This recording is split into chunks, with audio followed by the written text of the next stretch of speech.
हेमंत सोरेन ने बुधवार को झारखंड के मुख्यमंत्री पद से इस्तीफा दे दिया, जिसके बाद प्रवर्तन निदेशालय यानी ईडी ने उन्हें जमीन घोटाले मामले में गिरफ्तार कर लिया। भूमि घोटाले से जुड़े धन शोधन मामले में ईडी द्वारा लगभग 7 घंटे तक पूछताछ किए जाने के बाद सोरेन ने राजभवन में राज्यपाल सीपी राधाकृष्णन को अपना इस्तीफा सौंप दिया।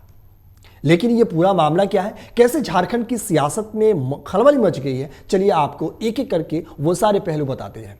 जून 19 2022 में रांची के बरायतू पुलिस थाने में एक एफआईआर दर्ज हुई थी। ये एफआईआर रांची नगर निगम के टैक्स कलेक्टर दिलीप शर्मा की ओर से दर्ज कराई गई थी।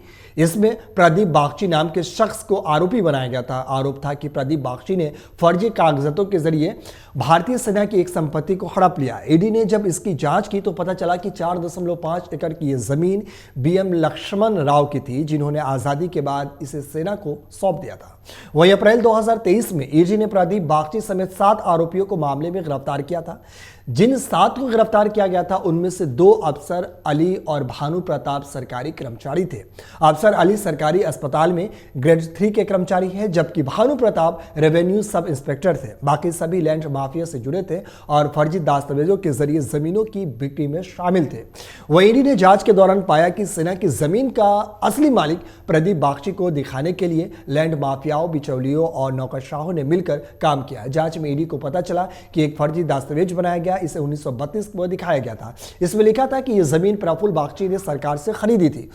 90 साल बाद 2021 में प्रफुल्ल बागची के बेटे प्रदीप बागची ने यह जमीन कोलकाता की जगतबंधु टी एस्टेट लिमिटेड को बेच दी। जगतबंधु टी एस्टेट के डायरेक्टर दिलीप घोष हैं, लेकिन जांच में पता चला कि जमीन असल में अमित अग्रवाल नाम के शख्स को मिली है। अमित अग्रवाल कथित तौर पर मुख्यमंत्री हेमंत सोरेन के करीबी बताया जा रहा है। पिछले साल जून में ईडी ने दिलीप घोष और अमित अग्रवाल को गिरफ्तार कर लिया था। इस तरीके से आप देख सकते हैं कि कैसे फर्जीवाड़े का जमीन जो खरीद बिक्री है वो एक दूसरे के नाम पर कैसे बढ़ रहा है। वहीं आपको बता दें कि राजनीति में भी हॉर्स ट्रेडिंग नेताओं को खरीद फरोख्त को कहा जाता है। दूसरी पार्टी के नेताओं को अपनी तरफ आकर्षित करने के लिए प्रलोभन दिए जाते हैं। भारतीय राजनीति में इसकी शुरुआत 1967 में हरियाणा चुनाव के बाद हुई थी। इस दौरान गया राम नाम के विधायक ने 9 घंटों में 3 बार अपनी पार्टी बदली थी। इसके बाद आया राम गया राम का जुमला भी काफी हिट हुआ था और यहीं से ये आया राम गया राम का जुमला का पूरे देश में प्रचारित और प्रसारित हुआ था। दरअसल हॉर्स ट्रेडिंग का मतलब घोड़ों की बिक्री से है और इसकी शुरुआत कैम्ब्रिज डिक्शनरी से हुई थी।